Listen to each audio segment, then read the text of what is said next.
Maya Lopez is one of the most interesting characters in the MCU.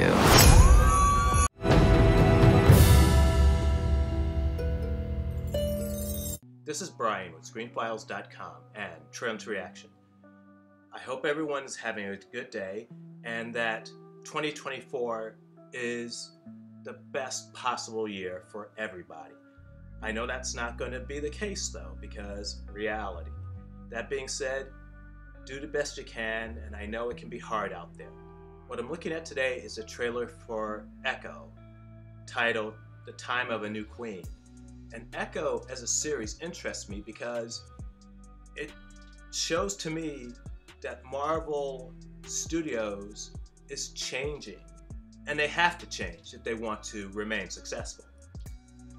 They've had a rocky time of it as of late with movies like Ant-Man Quantumania and The Marvels. They didn't do very well, though that's less due to the movies themselves than the fact that Marvel doesn't seem to have production costs under control. If your movie costs $200 million, the likelihood of it making that back these days is relatively rare.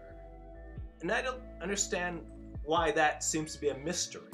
If you're talking about a different climate, if you're talking about a different time, maybe it's economically feasible to make a movie that costs, I don't know, $275 million. Or if you're James Cameron doing an Avatar movie, I could see that. For anyone else, well, virtually anyone else, I should say, I don't think that's a realistic thing to do and expect it to be profitable. The original Captain Marvel was a mediocre film. It wasn't terrible. It wasn't that good either, to be totally honest. And that has nothing to do with being woke or women. It's just that Captain Marvel, by my reckoning, was not a very enjoyable movie.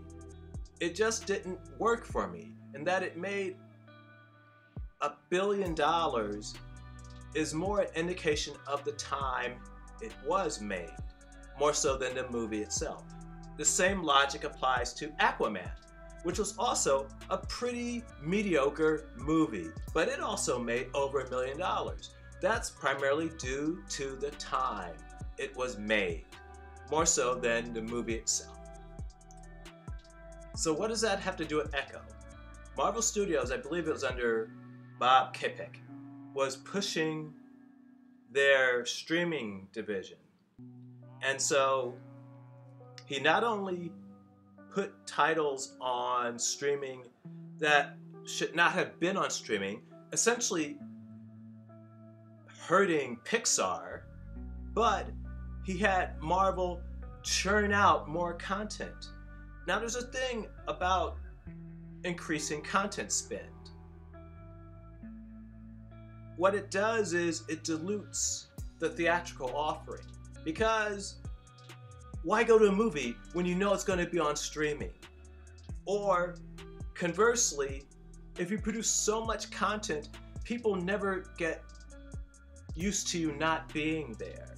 They begin to take you for granted because it's going to be on streaming, or something you do will be on streaming.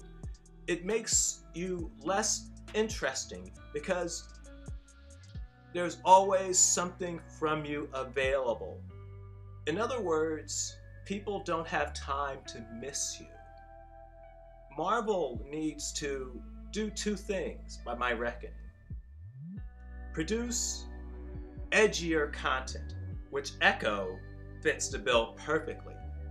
Produce content that is not necessarily for a Disney audience. I don't think Echo should be on Disney Plus at all, period.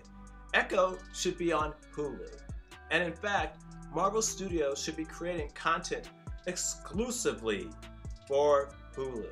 Exclusively adult-oriented content where Disney Plus is not a good place to air it. They own Hulu. Use it. So that way Marvel starts to mean different things to different people. And you start to broaden the audience. And the idea that they stop producing so much stuff is crucial. Stop doing it. Make less content on the streaming side and in the theatrical space. The point being, less is more. People begin to wonder, when's the latest Marvel thing coming down the road? And they become expectant. They become interested. And they become driven to find out what that content is. These are a few things I think Marvel Studios could do to greatly increase anticipation for their product. In any case, let's look at the official trailer for Echo, A Time for a Queen. And action!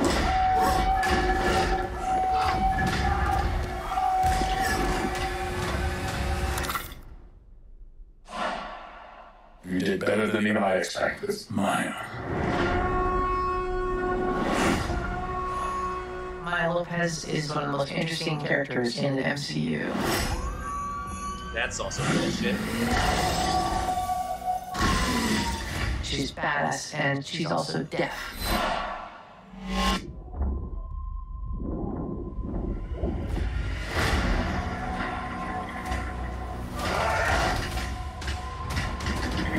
He taught her violence and fear. Take your hurt. Take your pain. Make it into something useful. Echo is more towards a grounded series. We wanted to toe the line, is Maya good or bad? I won't let you bring a war here. I'm excited for audiences to see how real this show is. It's intense, man.